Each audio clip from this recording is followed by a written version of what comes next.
নমস্কার, দেখছেন কলকাতা টিভি। আপনাদের সঙ্গে রয়েছি আমি ঋষিকে। শুরু করছি 4টে 4 দিক। শুরুতেই যে খবরের দিকে নজর রাখবো, হাওড়ার বেলগাছিয়ায় জল সংকটের পঞ্চম দিন। বেলগাছিয়া ভাগাড়ের পরিস্থিতি উত্তপ্ত। বিক্ষোভ, এলাকা থেকে উচ্ছেদ করে দেওয়াকে কেন্দ্র করে বিক্ষোভ এলাকাবাসীর। আতঙ্কে রয়েছেন এলাকার লোকজন। বিক্ষোভ করেন তারা। এলাকা পরিদর্শনে যান ফিরাদ হাকিম। হাওড়ার বেলগাছিয়ায় জল সংকটের আজ 5 দিন। এলাকা পরিদর্শনে যান বিরোধী দলনেতা শুভেন্দু অধিকারীও। তাকে ঘিরে বিক্ষোভ দেখানো হয়, গো ব্যাক স্লোগান তোলা হয়। বেলগাছিয়া ভাগাড়ের পরিস্থিতি যথেষ্ট উত্তপ্ত। বিক্ষোভও করেন এলাকাবাসী। এলাকা থেকে উচ্ছেদ করে দেওয়াকে কেন্দ্র করে বিক্ষোভ। আতঙ্কে এলাকায় বিক্ষোভ দেখান এলাকার লোকজন। পরিদর্শনে যান পুর নগর উন্নয়ন মন্ত্রী ফিরাদ হাকিম। দফায় দফায় উত্তপ্ত হয়ে উঠছে পরিস্থিতি। পাশাপাশি জল সংকটও চলছে, যে ছবি আমরা দেখাচ্ছি আপনাদেরকে। এলাকা পরিদর্শনে যান শুভেন্দু অধিকারী। তিনি গেলে তাকে ঘিরে বিক্ষোভ দেখান তৃণমূল কর্মী সমর্থকরা। বেলগাছিয়া ভাগাড়ের পরিস্থিতি যথেষ্ট উত্তপ্ত, এলাকাবাসীর বিক্ষোভ। এরই মধ্যে মন্ত্রী ফিরাদ হাকিমের প্রতিশ্রুতি। পাশাপাশি এলাকা পরিদর্শনে যান বিরোধী দলনেতা, তাকে পুলিশ বাধা দেয়। এলাকার লোকজন তারাও বিক্ষোভ দেখান শুভেন্দু অধিকারীকে ঘিরে।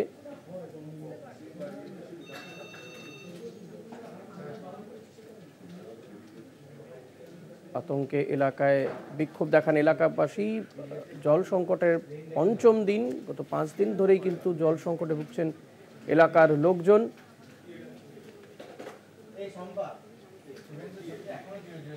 বিরোধী দলনেতা শুভেন্দু অধিকারী গেলে তাকে ঘিরে বিক্ষোভ দেখান পুলিশ, তাকে বাধা দেয়। এলাকার লোকজন তাকে ঘিরে বিক্ষোভ দেখান। পরিদর্শনে যান মন্ত্রী ফিরাদ হাকিমও।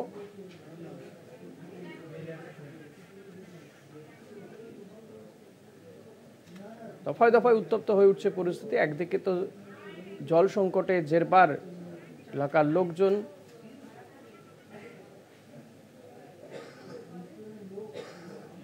গতকালই ভূবিজ্ঞানীরা গিয়েছিলেন এবং তারা বলেছিলেন যে ডাম্পিং গ্রাউন্ড যেভাবে তৈরি হয়েছে সেটা নিয়ে তাদেরও প্রশ্ন রয়েছে। জগন্নাথ সামন্ত রয়েছেন ওই এলাকায়, কথা বলবো জগন্নাথ সামন্তের সঙ্গে। জগন্নাথ, এখন সেখানকার কি পরিস্থিতি? আজকে তো দফায় দফায় উত্তপ্ত হয়ে উঠেছে এলাকার লোকজনের বিক্ষোভে। দেখো, তোমাকে বলে রাখি, সকাল থেকে একবারে বিক্ষোভ দেখা যাচ্ছে এলাকাবাসী। কেননা তারা পর্যাপ্ত পরিমাণে জল পাচ্ছে না এবং যেখানে বসবাস করে সেই বাড়িগুলো একেবারেই ভেঙে গেছে, যার ফলে তারা বসবাস করতে পারছে না। খোলা আকাশের নিচে তেরপল টাঙিয়ে বসবাস। এখন ফিরাদ হাকিম ঘটনাস্থলে এলে পরিদর্শন করলো। ফিরাদ হাকিমকেও ঘিরে তারা বিক্ষোভ দেখাতে থাকছিল এবং তারা একটাই প্রশ্ন, তাদের পুনর্বাসন, অর্থাৎ ক্ষতিগ্রস্ত হয়েছে বাড়িগুলো সেখানে তৈরি করে দেওয়া হোক, নাহলে তারা বসবাস করতে পারবে না। ওই জায়গা থেকে তারা সরতে নারাজ। অন্য জায়গায় সরিয়ে দিলে যদি তাদের উচ্ছেদ করে দেওয়া হয়, সেই আতঙ্ক ভয় তাদের কাজ করছে। অর্থাৎ 5 দিন কেটে গেল, তাদের মধ্যে ভয় আতঙ্ক একবারেই মেটেনি। কবে ঘটনাস্থলে কিছুক্ষণ আগে শুভেন্দু অধিকারী আসলেও তার সঙ্গেও একটি ঝামেলা বচসা হয় পুলিশের সঙ্গে। পুলিশ ব্যারিকেড করে দিয়ে ঘটনাস্থলে যেতে দেয়নি। সেই ব্যারিকেডের কাছে ধাক্কাধাক্কি হয়, শুভেন্দু অধিকারীর সঙ্গে পুলিশের বচসা হয়। তারপরে ঘটনাস্থল থেকে যেটা দেখা যায় যে পরিবারগুলো, অর্থাৎ পরিবারগুলো যেটা বারবার বলছে যে তাদের পুনর্বাসন সঠিকভাবে করে দিতে হবে। একগুচ্ছ পরিকল্পনা নেওয়া হয়েছে হাওড়া পুরসভা এবং ফিরাদ হাকিমের যে মিটিংয়ে বৈঠকে তাদের নিয়ে যেটা সিদ্ধান্ত করা হয়েছে, প্রতিদিন এই যে বেলগাছিয়া ভাগাড় সেখান থেকে 80 লরি করে যে ময়লা আবর্জনা রয়েছে সেইগুলো অন্যত্র সরিয়ে ফেলা হবে। অর্থাৎ হুগলির দিকে, বৈদ্যবাটির দিকে কথাবার্তা চলছে, জায়গায় সরিয়ে ফেলা হবে। প্রতিদিন এই কাজটা করা হবে। অর্থাৎ চাপ, যে পাহাড় ময়লা জমে গেছে, যে পাহাড় তৈরি হয়েছে, সেই ময়লার চাপ, সেই চাপটা কমানোর জন্য সেখান থেকে ময়লা প্রতিদিন 80 লরি করে এবং তার পাশাপাশি যে নোংরা সেখানে করা হবে যাতে কোনো রকম ভাবে ওই এলাকায় দূষিত না করে। ক্ষতিগ্রস্ত হয়েছে, বাড়ি যেগুলো ভেঙে গেছে 3 দিনের মধ্যে সেই বাড়িগুলো সারিয়ে দেওয়া হবে এবং তাদের পুনর্বাসনের ব্যবস্থা। ভাগাড়ের ভবিষ্যৎ নিয়ে আগামী দিনে এই পাহাড় প্রমাণ ময়লা সরিয়ে ফেলা হবে, আর এখানে ময়লা ফেলা হবে না। প্রতিদিন 80 লরি করে ময়লা ওখান থেকে বিভিন্ন একগুচ্ছ জানাতে খানিকটা হলো এলাকাবাসী প্রাপ্ত হলো। বারেবারের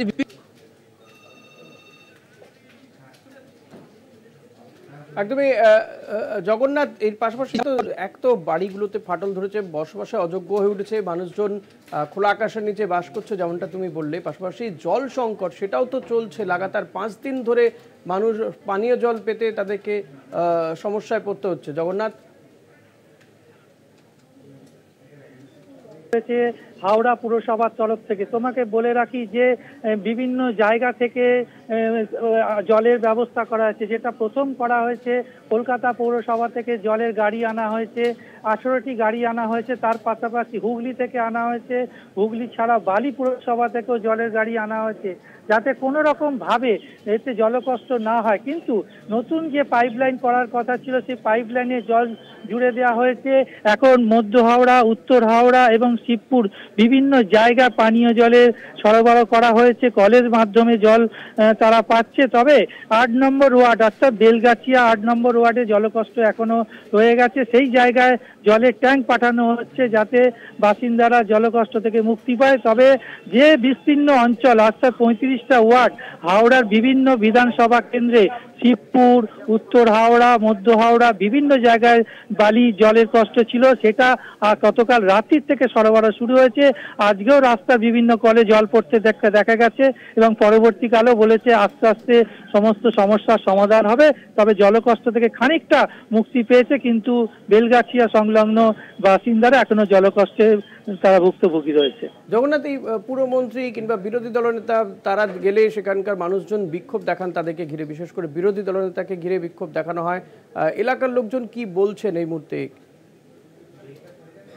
বলছে অনেক নেতা নেত্রী, বিভিন্ন দলের নেতা নেত্রীরা আসছে, তারা আশ্বাস দিচ্ছেন এবং চলে যাচ্ছে, তাদের কোনো সুরাহা হচ্ছে না। 5 দিন হয়ে গেল তারা খোলা আকাশের নিচে বসবাস করছে, তারা খাবার পাচ্ছে না, জল পাচ্ছে না, তাদের ভবিষ্যৎ নিয়ে কেউ ভাবছে না, খালি দেওয়া হচ্ছে এবং চলে যাচ্ছে। তাই জন্য যে কোনো নেতা নেত্রী বিরোধী দলের যখন শুভেন্দু অধিকারী যখন প্রবেশ করে তাকেও ঘিরে প্রথম বিক্ষোভ দেখাতে থাকে এবং যে জায়গায় অর্থাৎ ক্ষতিগ্রস্ত হয়েছে সেই জায়গায় যেতে গেলে পুলিশি ব্যারিকেডে বাধার মুখে পড়ে, ধাক্কাধাক্কি ধস্তাধস্তি, এক অল্প আহত হয়েছে, শুভেন্দু অধিকারীর হাত কেটে গেছে এক পুলিশের ধাক্কায়। কিন্তু এলাকাবাসী একটাই কথা বলছে, তাদের নিয়ে কেউ ভাবছে না, অর্থাৎ তাদের পুনর্বাসন কি করে হবে, তারা খাবার কি করে পাবে, তাদের রুটি রোজগার কি করে হবে, তারা জল কি করে পাবে, কোনো রকম না। সভা নেতা নেত্রীরা আসছে বিভিন্ন দলের এবং বিভিন্ন আধিকারিকরা, তারা আশ্বাস দিচ্ছে যে হবে। এই 5 দিন কেটে গেছে, তাই জন্য তারা ক্ষোভ বিক্ষোভ দেখাতে থাকে। ফিরাজ হাকিমকেও ঘিরে ক্ষোভ বিক্ষোভ দেখায়, শুভেন্দু অধিকারীকেও ঘিরে ক্ষোভ বিক্ষোভ দেখাতে, অর্থাৎ তাদের কোনো রকম ভাবে সুরা হচ্ছে না এই বেলগাছিয়া ভাগাড় সংলগ্ন এলাকার মানুষের। জগন্নাথ, শুভেন্দু অধিকারী তাকে তো পুলিশও বাধা দিয়েছিল, এলাকার লোকজন তাকে ঘিরে বিক্ষোভও দেখান, তার কি বক্তব্য এ বিষয় নিয়ে? দেখো, তার একটাই বক্তব্য যে হাওড়া পুরসভা দীর্ঘদিন ভোট হয়নি, কোনো কাউন্সিলর নেই, কোনো রকম ভাবে কাজ হচ্ছে না, অর্থাৎ হাওড়া নিয়ে বিস্তার অভিযোগ জানালেন শুভেন্দু অধিকারী। কিন্তু তিনি বাধার মুখে পড়েছেন, যেহেতু পুলিশ ব্যারিকেড করে রেখে দিয়েছিল, অর্থাৎ মূল ঘটনাস্থল যেখানে বাড়িগুলি ভেঙে গেছে সেই জায়গায় যাওয়ার চেষ্টা করেছিল, তা যেতে পারেনি। কিন্তু তিরপল বিলি করেছেন, খাওয়া দাওয়ার ব্যবস্থা করেছেন। এবার যেটা তিনি বারবার বলছেন যে এই যে ভোট না করা এবং বিভিন্ন নেতা নেত্রীরা যারা বিধায়ক রয়েছে তারা এই এলাকা উন্নয়নে না করায় এই পরিস্থিতি তৈরি হয়েছে। ভাগাড় নিয়ে কোনো পরিকল্পনাই তা করেনি, চার পাহাড় প্রমাণ ময়লা জমা হয়ে এই ঘটনা ঘটলো। অর্থাৎ সাধারণ মানুষ, গরিব মানুষের পাশে না থাকা এবং বিভিন্নভাবে তোলাবাজি থেকে শুরু করে বিভিন্ন দুর্নীতির কথা তুলে ধরেন শুভেন্দু অধিকারী। তবে তারা আশ্বাস দিয়েছেন যে এই এলাকার উন্নয়নের জন্য বিজেপি সর্বভাবে চেষ্টা করবে। অনেক ধন্যবাদ জগন্নাথ। কথা বলছিলাম প্রতিনিধি জগন্নাথ সামন্তর সঙ্গে। পুরমন্ত্রী ফিরহাদ হাকিম তিনি কিন্তু এলাকার লোকজনকে আশ্বাস দিয়েছেন যে সেখানে যাদের বাড়িঘর ভেঙে গিয়েছে, ফেটে গিয়েছে, তাদেরকে অন্যত্র সরিয়ে নিয়ে যাওয়া হবে, পুনর্বাসন দেওয়া হবে, কথা বলেছেন। কি বলেছেন ফিরহাদ হাকিম শুনবো। জলের রেস্টোরেশন হয়ে গেছে, শুধু এখান থেকে বালির একটা 400 মিটারের লাইন, সেটা আমি বলেছি কালকের মধ্যে রেস্টোর করে দিতে। ড্রেনেজের এই জার্কিং এর জন্য ড্রেনেজের একটা বড় ক্ষতি হয়েছে। ইমিডিয়েট আমাদের কেএমডিএ থেকে শিট পাইলিং করে ড্রেনেজের কাজ শুরু হবে। এখান থেকে যেগুলো ডেঞ্জারাস হয়ে রয়েছে, রোজ 80 গাড়ি করে মাল নিয়ে আমরা অন্য জায়গায় সরিয়ে দেবো যেখানে প্রসেসিং হবে। দ্বিতীয়, যে জায়গাটা খালি হয়ে গেছে 2 মাসের মধ্যে সেখানে প্রসেসিং ইউনিট তৈরি হবে, যেখানে হাওড়ায় যাতে আর এরকম ভাবে ভাগাড় না তৈরি হয়। সেকেন্ড, থার্ড হচ্ছে কালকে কেএমডিএ তে এই ইউডিতে আরবান ডেভেলপমেন্টে আমি মিটিং ডেকেছি। যে মিটিং এ এইচএমসি আর হাওড়ার যারা আছেন তারা সবাই এবং বালিরও তারা সবাই থাকবেন। কোন কোন রাস্তা হাওড়ায় খারাপ আছে, কোন কোন জায়গায় ভ্যাট রয়েছে, রাস্তাতেও দেখলাম ভ্যাট রয়েছে, সেখানে পোর্টেবল কম্প্যাক্টর দেওয়া যায় কিনা, কোথায় কোথায় কম্প্যাক্টর স্টেশন তৈরি করতে হবে, আর এই ভাগাড়টা যাতে 3 বছরের মধ্যে কেটে মাঠ তৈরি করে দেওয়া যায়, তার একটা প্রোগ্রাম ইমিডিয়েটলি নিতে হবে। বারুইপুরে শুভেন্দু অধিকারীর মিছিলে হামলার অভিযোগ, কলকাতা হাইকোর্টের দ্বারস্থ বিজেপি। মামলা দায়েরের অনুমোদন, কলকাতা হাইকোর্টের মামলা দায়েরের আবেদন গ্রহণ বিচারপতি তীর্থঙ্কর ঘোষের। মঙ্গলবার দিন মামলা শুনানির সম্ভাবনা। বারুইপুরে শুভেন্দু অধিকারীর মিছিলে হামলার অভিযোগ, কলকাতা হাইকোর্টের দ্বারস্থ হয়েছে বিজেপি। মামলা দায়েরের অনুমতি চায় তারা এবং ইতিমধ্যে মামলা দায়েরের আবেদন, সেই আবেদন গ্রহণ করা হয়েছে। বিচারপতি তীর্থঙ্কর ঘোষ তিনি এই আবেদন গ্রহণ করেছেন। মঙ্গলবার দিন মামলার শুনানি হওয়ার সম্ভাবনা।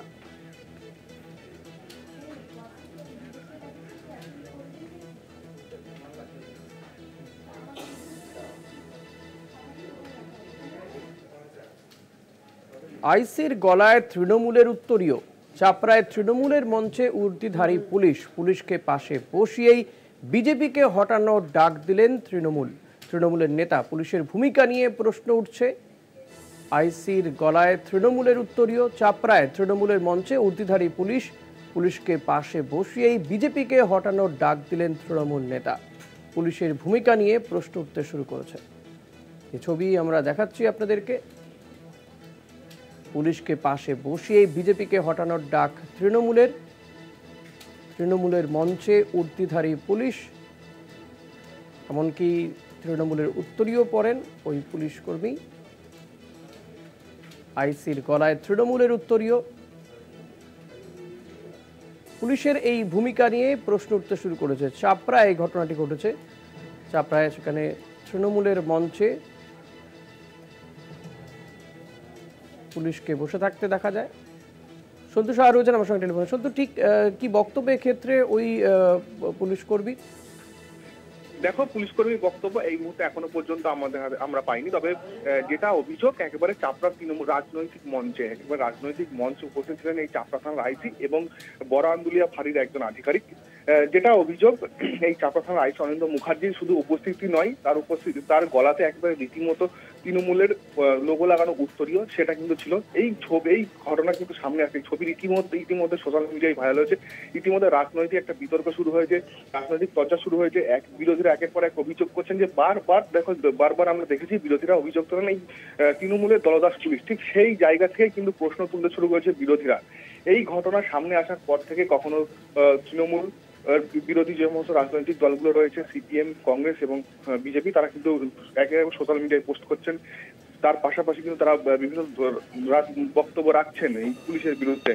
এই ঘটনাকে কেন্দ্র করে ইতিমধ্যে কিন্তু একটি তদন্ত শুরু হয়েছে। তার পাশাপাশি একটা জিনিস বলা যেতেই পারে, এই যে ঘটনা, বিভিন্ন রাজনৈতিক সভা, যে সভাগুলি শুধু ওই পুলিশ আধিকারিকের কি বক্তব্য? তিনি যে একেবারে তৃণমূলের মঞ্চে উঠে গেলেন, এমনকি উত্তরীয় পড়লেন পর্যন্ত। দেখো, এই বিষয় নিয়ে এত বিতর্ক শুরু হলেও কিন্তু পুলিশ আধিকারিকের কোনো বক্তব্য এখনো পর্যন্ত পাওয়া যায়নি। এমনকি জেলা প্রশাসনের পুলিশের পক্ষ থেকেও এখনো পর্যন্ত কোনো প্রতিক্রিয়া এই বিষয়ে দেওয়া হয়নি।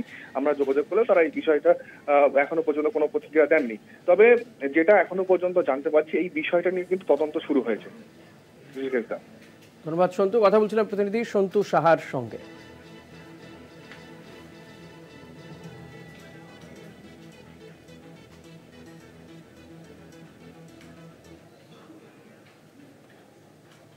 বাজেয়াপ্ত করা হলো বাংলাদেশের ক্রিকেট দলের প্রাক্তন অধিনায়ক সাকিব আল হাসানের সম্পত্তি। বাজেয়াপ্ত করার নির্দেশ দিল ঢাকার আদালত।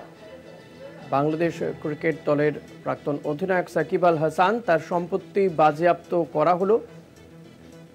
তার সম্পত্তি বাজেয়াপ্ত করার নির্দেশ দেয় বাংলাদেশের আদালত।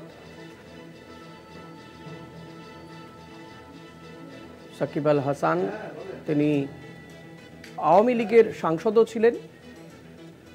তার সম্পত্তি বাজেয়াপ্ত করার নির্দেশ দেওয়া হয়েছে।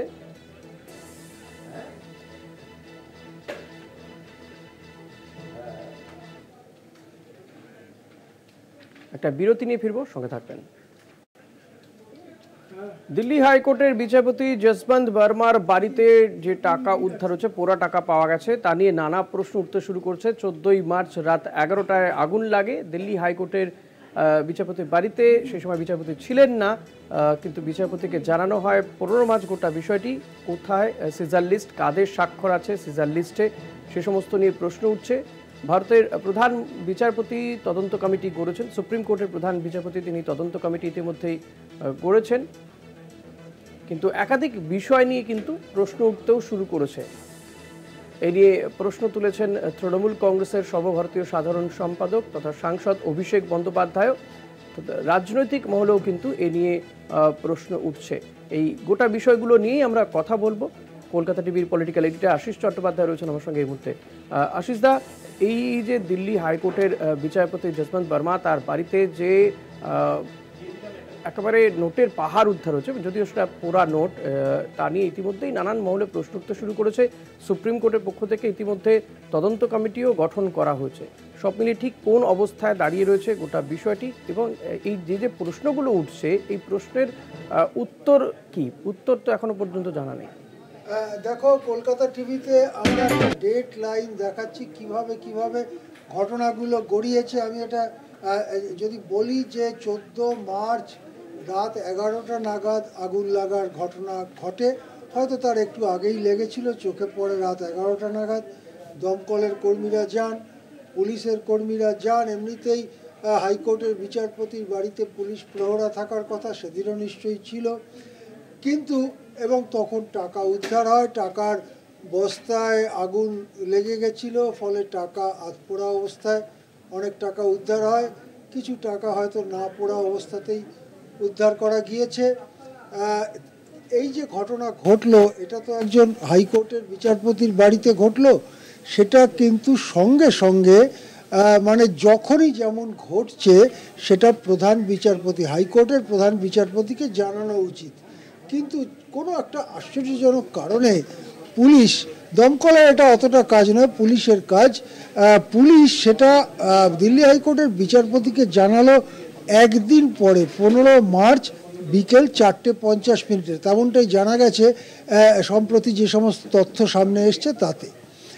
এরপরে এটা শুধু জানানো হলো, কিন্তু ওখান থেকে যে ভিডিও তোলা হয়েছিল ঘটনার সময় এবং যে সমস্ত স্টিল ফটো তোলা হয়েছিল, সেগুলো তো দেওয়ার কথা প্রধান বিচারপতিকে, সেগুলো বা তার কপি দেওয়ার কথা, সেটা দিতে গড়িয়ে গেল আরও একটা দিন, অর্থাৎ 16 তারিখে সেগুলো দিল্লি হাইকোর্টের প্রধান বিচারপতি পেলেন। এবারে দিল্লি হাইকোর্টের প্রধান বিচারপতি সেগুলো দেয়া উচিত ভারতের প্রধান বিচারপতিকে। সেইটা তিনি কবে দিলেন? তিনি দিলেন 20 তারিখে।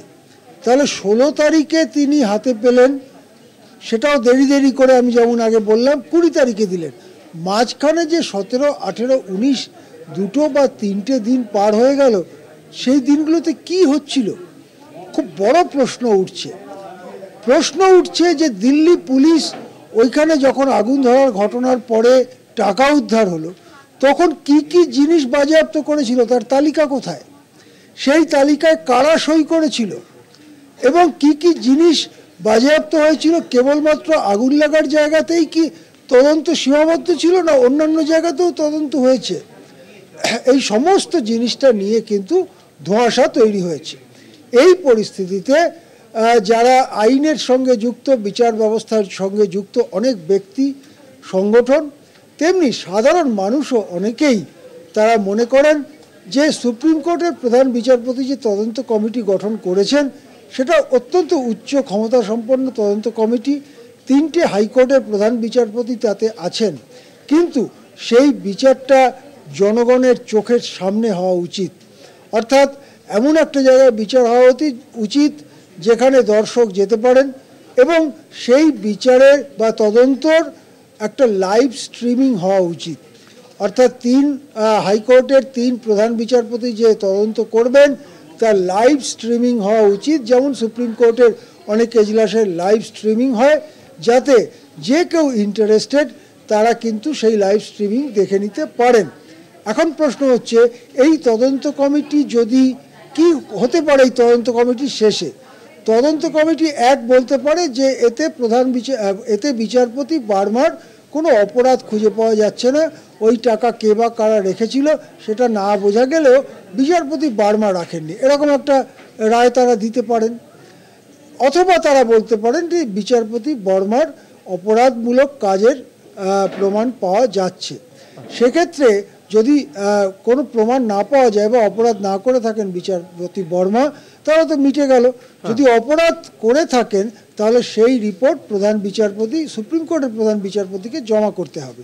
সুপ্রিম কোর্টের প্রধান বিচারপতি কিন্তু দিল্লি হাইকোর্টের এই বিচারপতিকে অপরাধী সাব্যস্ত করলেও সরিয়ে দিতে পারেন না।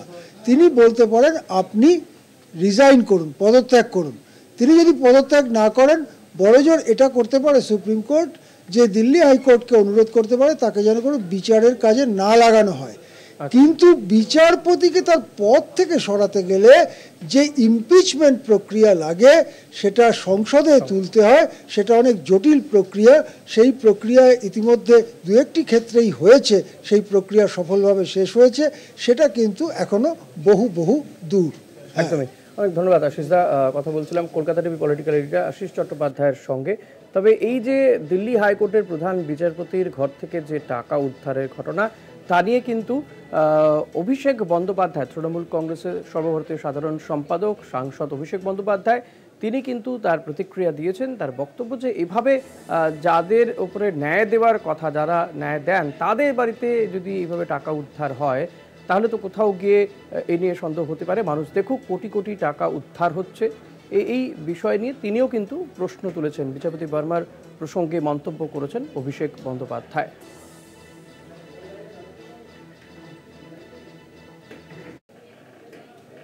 ফিরলাম বিরতির পর। কর্ণাটকে হানি ট্র্যাপের অভিযোগ, শীর্ষ আদালতে মামলা, সুপ্রিম কোর্টে দায়ের PIL, জরুরি ভিত্তিতে শুনানির আর্জি। মঙ্গলবারই শুনানি সম্ভাবনা রয়েছে, শুনানি হবে জানিয়েছেন প্রধান বিচারপতি। নিয়ে কথা বলবো Kolkata TV political editor Ashis চট্টোপাধ্যায়ের সঙ্গে। আশিসদা, কি আপডেট পাওয়া যাচ্ছে এই বিষয়ে? দেখো ঋষি, আমার এই পরপর 2টো খবর নিয়ে আমি কথা বলছি এবং আমার বলতে যথেষ্ট খারাপ লাগছে। প্রথমটা, যদি হাইকোর্টের বিচারপতির বাড়িতে টাকার পাহাড় উদ্ধার হয়, তাহলে দ্বিতীয়টি হচ্ছে বড় সিনিয়র প্রবীণ রাজনীতিকদের মধু ফাঁদে জড়িয়ে পড়া। হানি ট্র্যাপের বাংলা দেখলাম একটা করা হয়েছে, মধু ফাঁদ। এখন এটা কি? এটা কিন্তু মধুচক্র বা কোনো যৌন কাজ নয়। এটা যুগে যুগে এসপায়োনেজ বা গোয়েন্দাগিরি, গোপন তথ্য সংগ্রহের জন্য ব্যবহার করা হয়েছে। মূলত পুরুষ বিশিষ্ট ব্যক্তিদের টার্গেট করা হয় মূলত, এবং তাদেরকে প্রেমের ফাঁদে ভুলিয়ে দেন কোনো মহিলা, এবং তারপরে যখন খুব জোর প্রেম চলতে থাকে তার ফাঁকে বা সেই যে প্রেমের মধ্যে যে সম্পর্ক তৈরি হয় তার ঘনিষ্ঠতার সুযোগ নিয়ে গোপন তথ্য ইত্যাদি বের করে সেই মহিলাকে যিনি এই কাজে লাগিয়েছেন সেখানে সেটা পৌঁছে দেওয়া হয়। এটা কিন্তু মানে অনেক সময় দেখা যায় যে দেশপ্রেমের সঙ্গেও যুক্ত, অর্থাৎ শত্রু দেশ তার মধ্যে ঢুকে গিয়ে হানি ট্র্যাপ করে সেখান থেকে নানান তথ্য আনা ব্যাপার হয়েছে, এরকম ইতিহাসে আছে। আবার দেশদ্রোহিতার সঙ্গেও যুক্ত। কিন্তু এখানে এটা কিসের সঙ্গে যুক্ত? অভিযোগ হচ্ছে বিজেপি, সম্ভবত বিজেপির বিরুদ্ধেই অভিযোগের তীর। তারা এই হানি ট্র্যাপ চালু করে দিয়েছেন এবং কংগ্রেসের নেতা রাজান্না নিজে বলেছেন যে আমি শিকার হানি ট্র্যাপের, মানে কিছুদিন ঘুরেছেন ওই তথাকথিত হানি ট্র্যাপের যে প্রেমিকা তার সঙ্গে কিছুদিন ঘুরেছেন, তারপরে হয়তো কোনো কারণে বুঝতে পেরেছেন বা সম্বিত ফিরেছে। রাজান্না বলেছেন যে সারা দেশে অন্তত 48 জন বিশিষ্ট অতি বিশিষ্ট রাজনীতিক এই হানি ট্র্যাপের মধ্যে রয়েছেন। তার মানে বুঝে দেখুন, হানি ট্র্যাপের যে মহিলার সঙ্গে এই পুরুষ রাজনীতিকরা ঘুরছেন সেটা তো ক্যামেরার সামনে ধরা পড়ে না, এমনকি পাপারাজ্জিও ধরতে পারছে না সেই ছবি, অথচ ঘটনাটা ঘটে চলেছে। 48 জন নাকি জড়িয়ে রয়েছেন। 48 জনের কথা উনি জানেন, 148 হলেই বা আশ্চর্য হবার কি আছে? এই রকম ভয়ঙ্কর খবর। এটা নিয়ে কর্ণাটক বিধানসভায় তুলকালাম, এবং তুলকালামের সময় বিজেপি বিধায়করা অভিযোগ করেন যে হানি ট্র্যাপ আসলে চালান কংগ্রেসেরই সরকারের উপমুখ্যমন্ত্রী ডি.কে শিবকুমার। তার মানে কংগ্রেস বলছে বিজেপি হানি ট্র্যাপ চালাচ্ছে, বিজেপি বলছে কংগ্রেস হানি ট্র্যাপ চালাচ্ছে। এই নিয়ে বিরাট হট্টগোলে 18 জনকে সাসপেন্ড করে দিলেন স্পিকার কর্ণাটক বিধানসভায়। এই গড়াতে আজকে সুপ্রিম কোর্টে চলে এসছে, পাবলিক ইন্টারেস্ট লিটিগেশন হয়েছে। প্রধান বিচারপতি বলেছেন কালকে শুনানি হবে। কি শুনানি হবে? কি শুনবো আমরা? কাদের ওপরে ভরসা করে এদেশ চলবে? কোন গণতন্ত্রের ওপরে আমরা ভরসা রাখবো? সেসব প্রশ্ন কোনো মহলে উঠতে শুরু করেছে। বিচারপতি থেকে রাজনীতিকরা হানি ট্র্যাপে, তাহলে কোথায় যাচ্ছে আমাদের দেশ? নিশ্চয়ই প্রধান বিচারপতি যখন বলেছেন কালকে শুনানি হবে, সেটা জরুরি ভিত্তিতে শুনানি, নিশ্চয়ই আমরা এর শেষ দেখতে পাবো, আমরা এর শেষ করতেও পারবো, এইরকমই আশা করেন অভিজ্ঞ মহলের অনেকে। একদমই আশীর্বাদ থাকুন আমাদের সঙ্গে। নিঃসন্দেহে বিষয়টা অত্যন্ত গুরুত্বপূর্ণ একটি বিষয়, যেটা আগামীকালই শুনানি হবে সুপ্রিম কোর্টে। এখন দেখা যাক যে সুপ্রিম কোর্টের প্রধান বিচারপতি এই বিষয়টা নিয়ে তার কি বক্তব্য থাকে এবং কি বা উঠে আসে শীর্ষ আদালত কক্ষে।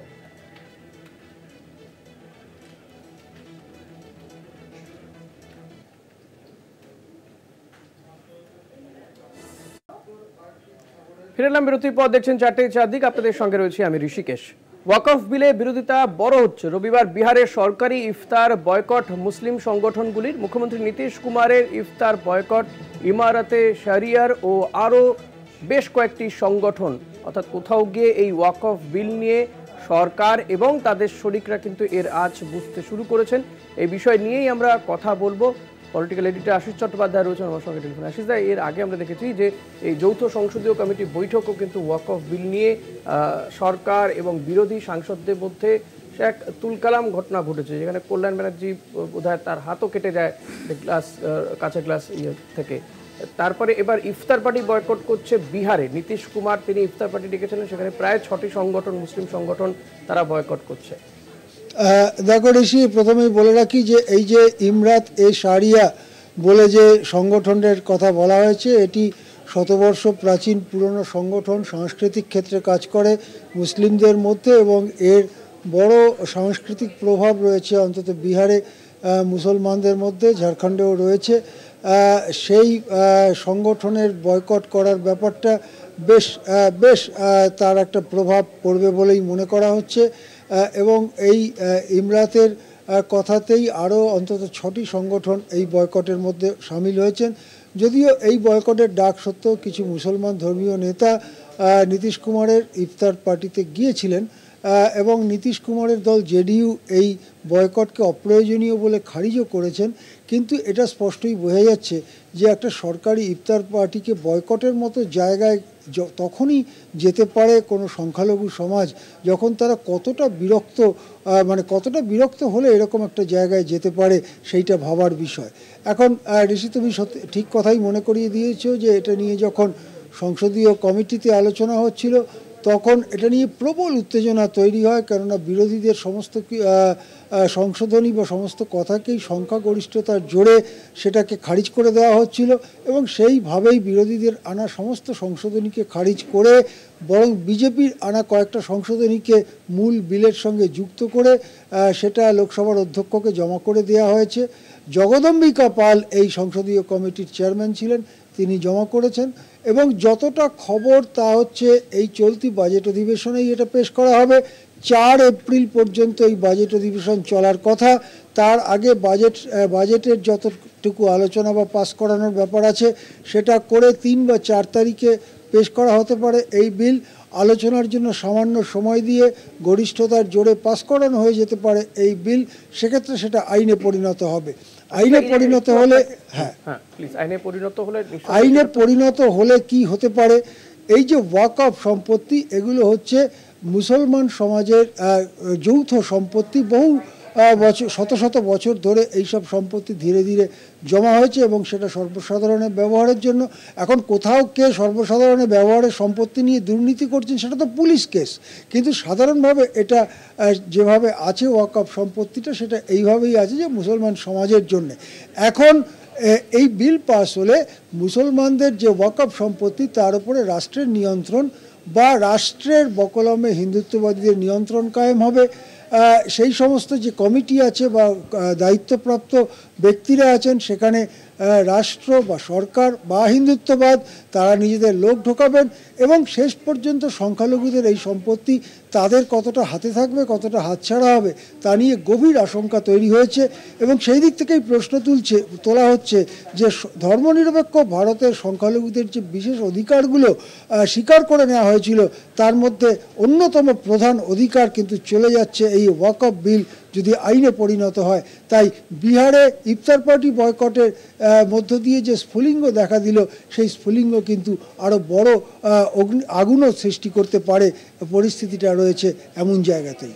হ্যাঁ আশিস দা, সামনেই যেহেতু বিহারে নির্বাচনও রয়েছে, ফলত এটা কি কোথাও গিয়ে বিহারে জেডিইউ এবং বিজেপি জোট তাদের কাছে একটা বড় ধাক্কাও হতে পারে? দেখো, ওয়াকফ বিলটা খুব হিসেব করেই বিজেপির তরফ থেকে আনা হয়েছে এবং ওই হিসেব করেই নীতিশ কুমারও তাকে সাপোর্ট করেছেন। মনে করা হচ্ছে ওয়াকফ বিলের বিরোধিতা যত তীব্র হবে বিজেপির তত লাভ হবে। তার কারণ এই যে হিন্দু ভোটের কিছু অংশ এদিক ওদিক ছিটকে ছাটকে গেছে, চাকরি বাকরি নেই, পেটের দানা জুটছে না, এসব নানান কারণে অনেকে ক্ষুব্ধ হচ্ছেন, ছিটকে ছাটকে যাচ্ছেন। তাদেরকে শুধু ওই ওয়াকফ মুসলমান পেটাও ইত্যাদি ধরনের যে কথা বলে বজরং দল, বিশ্ব হিন্দু পরিষদ ইত্যাদি হিন্দুত্ববাদী সংগঠনগুলো, সেই কথায় হিন্দুত্ববাদী কনসলিডেশনটাকে করা যাবে এবং সেটা যদি হয় তাহলে কংগ্রেস বা আরজেডি মুসলমানদের ভোট পাবেন, কিন্তু সমগ্র হিন্দু সমাজের বেশিরভাগটাই যদি বিজেপি জোটের পাশে গিয়ে দাঁড়ায় তাহলে বিজেপি জেডিইউর জিততে অসুবিধা হবে না। এটাই হচ্ছে ওদের রাজনৈতিক অঙ্ক। ধন্যবাদ আশিস দা। কথা বলছিলাম পলিটিক্যাল এডিটর আশিস চট্টোপাধ্যায়ের সঙ্গে। এখন দেখা যাক যে রাজনীতির ময়দানে এই ওয়াকফ বিল নিয়ে রাজনীতির ময়দানে কে সুবিধে পায় আখেরে, কারণ সবটাই তো রাজনীতিকে ঘিরেই এই যা সিদ্ধান্ত হচ্ছে বা সমস্ত কিছু কিন্তু ভোট ব্যাংককে সামনে রেখেই সিদ্ধান্ত। তবে কার ভোট ব্যাংক বাড়ে সেদিকে আমাদের নজর থাকবে।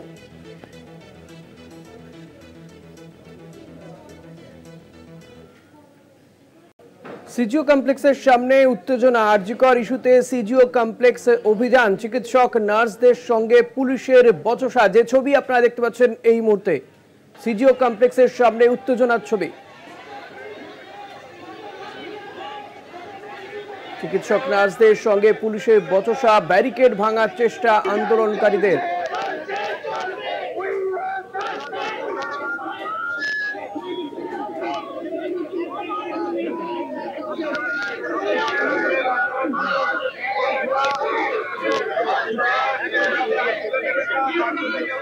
শাকিল মুস্তাক রয়েছেন আমার সঙ্গে টেলিফোনে। শাকিল, কি পরিস্থিতি এই মুহূর্তে? দেখো একদমই যে এমএসসি এসডিএফ এনইউ যে চিকিৎসক ও নার্সদের যে ডাকে সিজিও কমপ্লেক্স অভিযান, তারা কিন্তু মিছিল করে সিজিও কমপ্লেক্সের বেশ কিছুটা দূর থেকে তারা পায়ে হেঁটে কিন্তু স্লোগান দিতে দিতে আসে এই আন্দোলনকারীরা। এবং কিন্তু সকাল থেকে বিধাননগর পুলিশের পক্ষ থেকে সিজিও কমপ্লেক্স জুড়ে কিন্তু গার্ডরেল দিয়ে কিন্তু ঘিরে পড়া হয়েছিল যাতে কোনো অপ্রীতিকর ঘটনা না ঘটে। সেদিকে কিন্তু একদিকে পুলিশের পক্ষ থেকে বিশাল পুলিশ বাহিনী কিন্তু মোতায়েন করা হয়েছে, অন্যদিকে পায়ে হেঁটে কিন্তু পুলিশের সিজিও কমপ্লেক্সে আসে আন্দোলনকারীরা। এরপরে কিন্তু পুলিশের ব্যারিকেডে আটকে যায় আন্দোলনকারীরা, পুলিশের সঙ্গে বচসা তৈরি হয় এবং ব্যারিকেড ভেঙে ঢোকার চেষ্টা করে সিজিও কমপ্লেক্স সিবিআই দপ্তরে। মূলত আন্দোলনকারীদের যেটি দাবি হচ্ছে যে ন্যায় বিচার পায়নি, কিন্তু জিকর মেডিকেল কলেজের চিকিৎসক যে তরুণী চিকিৎসক যে ধর্ষণ কাণ্ডে কিন্তু ন্যায় বিচার পায়নি এবং সঞ্জয় রায় মূল অভিযুক্ত একা হতে পারে না, এর সঙ্গে পিছনে অন্য কোনো ষড়যন্ত্র আছে, অন্য কেউ যুক্ত থাকতে পারে, তাদেরকে অবিলম্বে সামনে আনতে হবে, দ্রুত তদন্ত শেষ করতে হবে এবং যে থ্রেড কালচার অভিযুক্তরা শাস্তি পেল না কেন তার সেই সব দাবি নিয়ে কিন্তু একাধিক দাবি নিয়ে কিন্তু এই যে চিকিৎসক সংগঠনের সিবিআই দপ্তর অভিযান সিজিও কমপ্লেক্স অভিযান ইতিমধ্যে কিন্তু পুলিশের পক্ষ থেকে যে গার্ডরেল করা ছিল সেই গার্ডরেলের সামনে এসে মিছিল থামে এবং সেই পুলিশের সঙ্গে বচসা এবং কিন্তু পুলিশের সঙ্গে ধস্তাধস্তিও হচ্ছে ইতিমধ্যে। এবং পুলিশের পক্ষ থেকে কিন্তু বারবার মাইকিং করে আবেদন তাদেরকে শান্ত করার চেষ্টা চলছে আন্দোলনকারীদের। ইতিমধ্যে কিন্তু 5 জনের একটি প্রতিনিধি দল তারা কিন্তু সিবিআই দপ্তরের ভিতরে যাবে এমনটাই কিন্তু তারা জানাচ্ছে। অনেক ধন্যবাদ শাকিল। কথা বলছিলাম প্রতিনিধি শাকিল মুস্তাকের সঙ্গে। ইতিমধ্যেই কিন্তু এই আন্দোলনকারীদের 5 জন তারা গিয়েছে সিবিআই আধিকারিকদের সঙ্গে কথা বলতে, যদিও বিক্ষোভ প্রতিবাদ এখনো চলছে। প্রচুর পুলিশ মোতায়েন করা হয়েছে, ব্যারিকেড করা হয়েছে, যদিও আন্দোলনকারীরা তারা ব্যারিকেড ভাঙতে যান। চিকিৎসক নার্সরা তারা দাবি তুলছেন যত দ্রুত সম্ভব এই যে তদন্ত সেই তদন্ত প্রক্রিয়া শেষ করতে হবে। শুধুমাত্র একমাত্র যে অভিযুক্ত সঞ্জয় রায় সেই অভিযুক্ত নয়, এর পেছনে আরও অনেকের রয়েছে, তদন্ত করে তাদেরকে চিহ্নিত করতে হবে।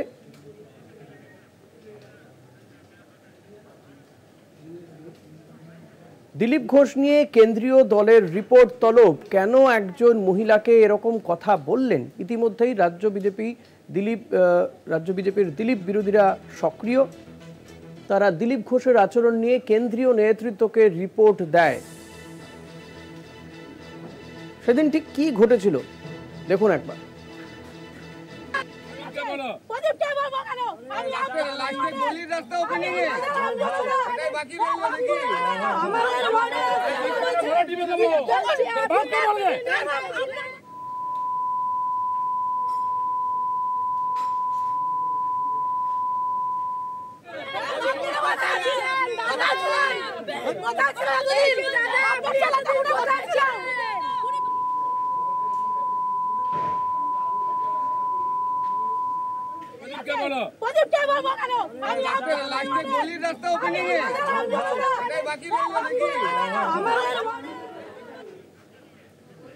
এই নিয়ে আমরা কথা বলবো, আমাদের বিশেষ প্রতিনিধি অঞ্জন রায় রয়েছেন আমার সঙ্গে টেলিফোনে। অঞ্জন দা, কেন্দ্রীয় বিজেপি নেতৃত্ব তারা এই রিপোর্ট তলব করেছে দিলীপ ঘোষের এই বক্তব্য নিয়ে। সেদিন ঠিক কি হয়েছিল, কেন তিনি মহিলাদের উদ্দেশ্যে কথা বললেন, কি জানা যাচ্ছে বিষয়? আর দেখো, দিলীপ ঘোষ সেদিনের কি ঘটনার পরিপ্রেক্ষিতে এই কথা বলেছেন এবং কি ঘটনাটা ঘটেছিল সেই সম্পর্কে বিস্তারিত রিপোর্ট দিয়েছেন কেন্দ্রীয় নেতৃত্ব রাজ্য নেতৃত্বের কাছে। তুমি জানো যে বিজেপি রাজ্য সভাপতি হিসাবে যে কয়েকজনের নাম ভাসছে তার মধ্যে দিলীপ ঘোষের নামও আছে, কিন্তু দিলীপ ঘোষের একটা দলের মধ্যে একটা সক্রিয় বিরোধী চক্রও আছে। তারা এই ঘটনার পরিপ্রেক্ষিতে তার সঙ্গে সঙ্গেই কেন্দ্রীয় নেতৃত্বকে ব্যক্তিগত স্তরে তারা জানান যে এরকম আচরণ হয়েছে। এমনিতেই দিলীপ ঘোষের কথাবার্তা সম্পর্কে এর আগে কেন্দ্রীয় নেতৃত্ব দিলীপ ঘোষকে অনেকবার সতর্ক করেছেন, কিন্তু নতুন করে আবার এই ঘটনা হওয়ার পরিপ্রেক্ষিতে দিলীপ ঘোষ বিরোধীরা দলের মধ্যে সক্রিয় হয়ে উঠেছে। তারা চাইছেন যে কেন্দ্রীয় নেতৃত্ব যেন কোনোভাবেই দিলীপ ঘোষের কে সভাপতি না করেন। তাই তারা অত্যন্ত সক্রিয় এবং ব্যক্তিগতভাবে এই ধরনের ভিডিও বা দিলীপ ঘোষ কি বলেছেন তা পাঠানোর পর কেন্দ্রীয় নেতৃত্ব সিদ্ধান্ত নেন যে প্রকৃত ঘটনা কি হয়েছে তা তারা জানবেন। হয়তো পরবর্তী ক্ষেত্রে দিলীপ ঘোষকেও তারা কাছে জানতে চাইবেন, কিন্তু এই মুহূর্তে দাঁড়িয়ে তারা প্রথমেই কেন্দ্রীয় নেতৃত্ব, রাজ্য নেতৃত্বের কাছে একটা রিপোর্ট চেয়েছেন যে কিরকম ঘটনা ঘটেছিল, কেন বলতে মহিলার সঙ্গে এই ধরনের কথাবার্তা করেছেন, এই সবটা নিয়ে রিপোর্ট চেয়েছেন। ধন্যবাদ অঞ্জন দা। কথা বলছিলাম বিশেষ প্রতিনিধি অঞ্জন রায়ের সঙ্গে।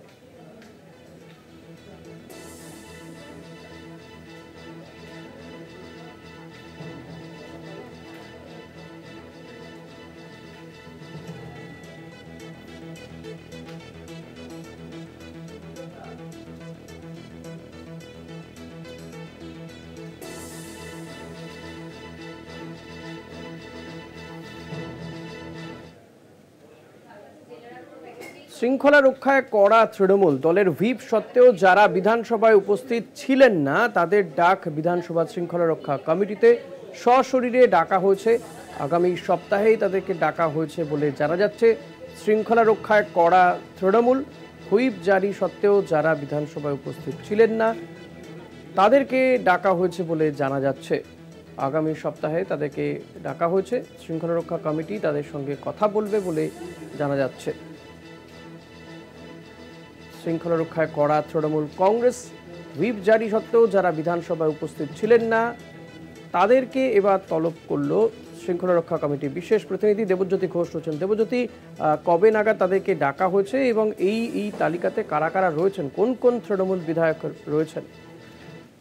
দেখো, গত সপ্তাহে শৃঙ্খলা রক্ষা কমিটির পক্ষ থেকে একটা বৈঠক করা হয়েছিল। সেখানে বিধানসভায় যে চলতি অধিবেশন শেষ হলো, সদ্য সমাপ্ত অধিবেশনে, সেখানে বাজেটের দ্বিতীয় পর্বে বেশ কিছু বিধায়ক উপস্থিত ছিলেন না। তার তালিকা ইতিমধ্যে প্রস্তুত করে নিয়ে দ্বিতীয়বার শৃঙ্খলা রক্ষা কমিটি বৈঠকে বসলেন। সেই তালিকা এখনো পর্যন্ত জনসমক্ষে নিয়ে আসেননি শৃঙ্খলা রক্ষা কমিটি। তবে সেখানে প্রায় 15 জন বিধায়কের নাম রয়েছে যারা একাধিকবার বিধানসভা অ্যাভয়েড করে গেছেন এবং বিধানসভার যে মুখ্য সচিব রয়েছে, মুখ্য সচেতক রয়েছেন, তাকে কোনো রকম ভাবেই কোনো ইন্টিমেশন দেননি। সেই জন্যই কিন্তু শৃঙ্খলা রক্ষা কমিটি বিষয়টিকে অত্যন্ত গুরুত্ব দিচ্ছেন। আগামী সপ্তাহে তাদের সশরীরে উপস্থিত থাকতে বলা হয়েছে বেশ কয়েকজনকে। তখনই বোঝা যাবে এই তালিকায় কারা রয়েছেন। তবে বেশ কয়েকজনের নাম কিন্তু ইতিমধ্যে উঠে আসছে। মূলত দক্ষিণবঙ্গ এবং উত্তরবঙ্গের বিভিন্ন দলে বিভিন্ন বিধায়করা রয়েছেন। সেই জায়গাতে শৃঙ্খলা রক্ষা কমিটি অত্যন্ত একটা কড়া পদক্ষেপ নিতে চলেছেন। তবে আগামী সপ্তাহে তাদের সকলের সঙ্গে কথা বলবেন, তারপরেই সেই সিদ্ধান্ত নেবেন।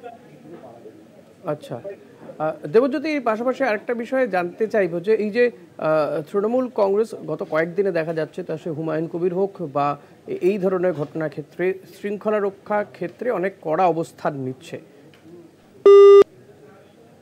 দেবজ্যোতি, শোনা যাচ্ছে? কোনোভাবে যোগাযোগ বিচ্ছিন্ন হয়ে গেছে। আমাদের প্রতিনিধি ছিলেন আমাদের সঙ্গে বিশেষ প্রতিনিধি দেবজ্যোতি ঘোষ।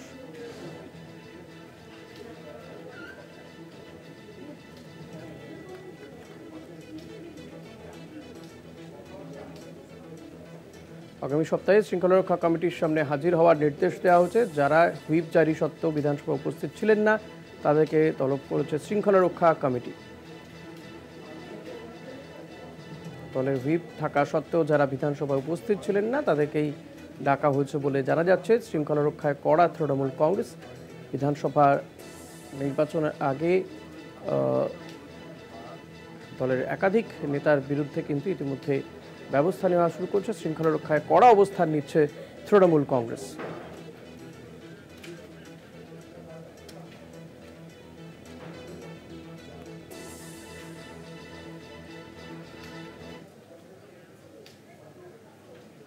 পা ছুঁয়ে প্রণাম করে গ্রেফতার বর্ধমানের বিরাট ফ্যান ঋতুপর্ণ। শনিবার KKR বনাম RCB ম্যাচ চলাকালীন ফেন্সিং টোপকে মাঠে ঢুকে পড়ে ঋতুপর্ণ।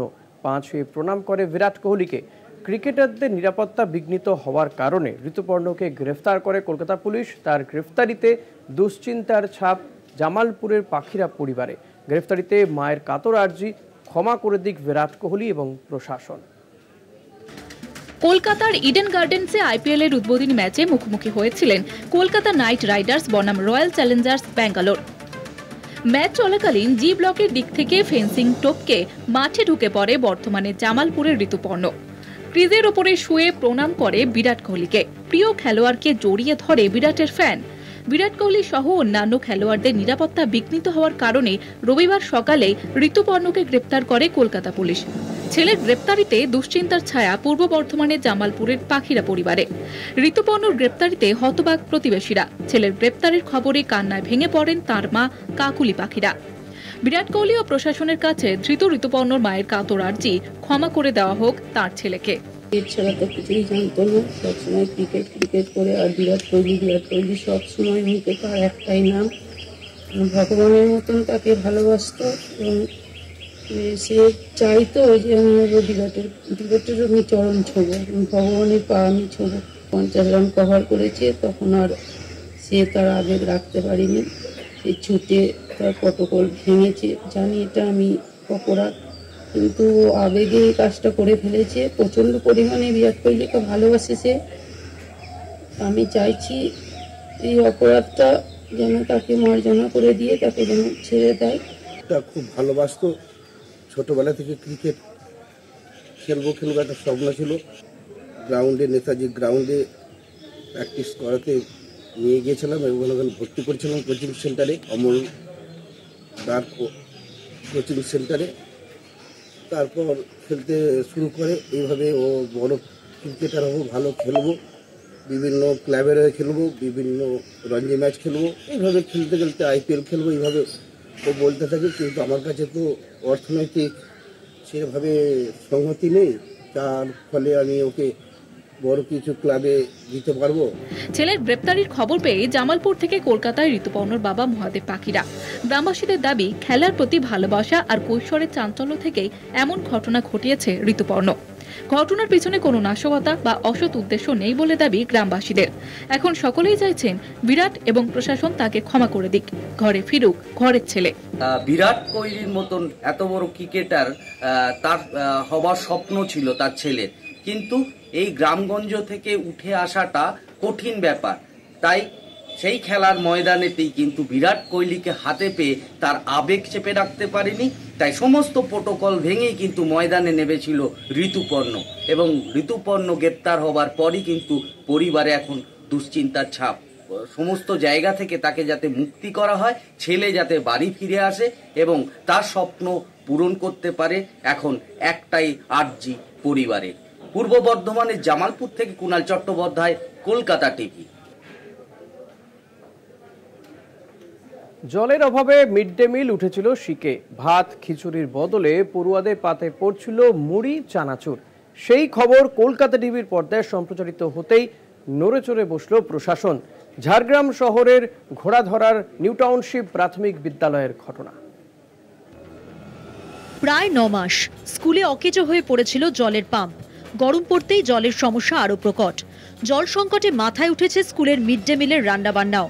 সেই খবর সম্প্রচারিত হয়েছিল কলকাতা টিভির পর্দায়। খবর সম্প্রচারিত হওয়ার পরই এবার নড়েচড়ে বসল প্রশাসন। শুরু হলো স্কুলে পানীয় জলের পাম্প বসানোর কাজ। আমাদের কাছে যতটুকু ইনফরমেশন এসেছিল যে হয়তো বলা হয়েছিল যে পাম্প যে ছিল সেটা খারাপ হয়ে গেছে, নতুন করে বড়ি করার জন্য বলা হয়। তারপর থেকে কাজ স্টার্টিং হয়েছে। আজকে দ্বিতীয় দিন কাজ চলছে। প্রায় কমপ্লিট না, কমপ্লিট এখনো হয়নি, বাকি আছে। এরপরে আবার সেকেন্ড কাটিং হবে, তারপর আশা করছি কালকে কমপ্লিট যদি দিতে পারি, আশা করছি মানে কালকে কমপ্লিট হয়ে যাবে, না পরশু দিনকে কমপ্লিট। ব্যস্ত সড়কের পাশে প্রাথমিক বিদ্যালয়, পাশেই অঙ্গনওয়াড়ি সেন্টার, সব মিলিয়ে পড়ুয়ার সংখ্যা প্রায় 100। সেখানে এতদিন কিভাবে জলের ব্যবস্থা না করে চলল স্কুল? স্বাভাবিকভাবে ওঠে সেই প্রশ্নই। আপাতত স্কুলে জল সংকট মেটাতে পানীয় জলের ট্যাঙ্কের ব্যবস্থা করা হয়েছে। পাশাপাশি জোর কদমে চলছে জলের পাম্প বসানোর কাজও। স্কুলে জল সংকট মেটানোর উদ্যোগ দেখে খুশি পড়ুয়া থেকে অভিভাবকরা। ঝাড়গ্রাম থেকে অরূপ ঘোষের রিপোর্ট, কলকাতা টিভি।